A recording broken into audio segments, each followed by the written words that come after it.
যে গোনার ভিতরে সবচেয়ে বড় গোনা তো সুদ। এই সুদের বিরুদ্ধে ওয়াজ করি। পয়লা শুক্রবারে সুদের বিরুদ্ধে ওয়াজ করছি। ওয়াজ যখন শেষ হয়েছে সকলে বাড়ি গেছে গা, সভাপতি আমার আলগাত নিয়ে কয়, সবটি কথা আপনি আমারে কইছেন।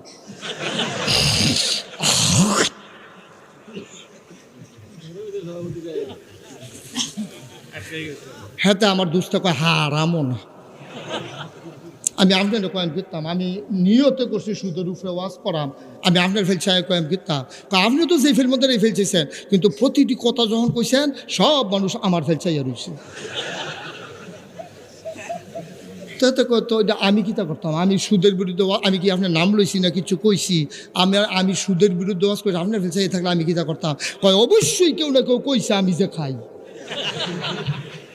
আর না হইলে আপনি কোনো এমনি টার্গেট করে কোনো কথাটি কইছেন না, মনে করেন নাই তো আমরা বুঝি না, আমরা এই বাতাসে চুল্লি ফাঁকছে না আমরা।